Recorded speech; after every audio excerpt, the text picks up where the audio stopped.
కామారెడ్డి జిల్లా రామారెడ్డి మండలంలోని అన్నార గ్రామంలో ఇటీవల జరిగిన పొక్కలి రవి హత్య కేసును కామారెడ్డి పోలీసులు ఛేదించారు. కుటుంబ సభ్యుల మధ్య నెలకొన్న భూ వివాదం నేపథ్యంలో హత్య జరిగినట్లు తెలిపారు.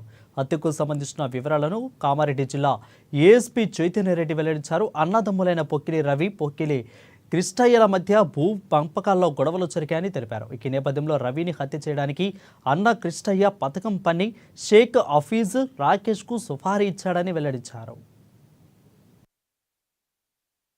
ఈ నెల 19వ తారీఖు ఉదయం మాకు రామారెడ్డి పోలీస్ స్టేషన్ పరిధి అన్నారం గ్రామంలో ఒక వ్యక్తి చనిపోయినట్టు కంప్లైంట్ వచ్చింది.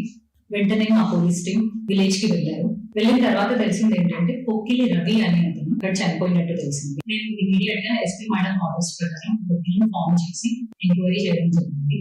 ఆ ఎంక్వైరీ ప్రకారం తెలియదు ఏంటంటే ఈ పొక్కిలి రవి అనే అతని వాళ్ళ అన్నయ్య పొక్కిలి కిష్టయ్య మరియు వాళ్ళ ఫ్యామిలీ మెంబర్స్, వాళ్ళ కొడుకు పొక్కిలి కిషన్ అండ్ వాళ్ళ భార్య పొక్కిలి సత్తర్వ, వీళ్ళ ముగ్గురు కలిసి వీళ్ళకి పూర్వ గొడవలు ఉండే, ల్యాండ్ ఇష్యూస్ రిలేటెడ్ గొడవలు ఉండే. ఆ గొడవల దృష్ట్యా ఇతన్ని చంపేద్దామని చెప్పేసి డిసైడ్ అయ్యి షేక్ హఫీజ్ అండ్ నర్సోల్ల రాకేష్ అనే ఇద్దరిని ₹1,00,000 సుపారీకి మాట్లాడుకొని 18వ తారీఖు రాత్రి పూట ఈ పొక్కిలి రవిని హత్య చేయించారు. ఆ టీం ఇమీడియట్ గా ఎంక్వైరీ చేసి వీళ్ళందరినీ అరెస్ట్ చేయడం జరిగింది.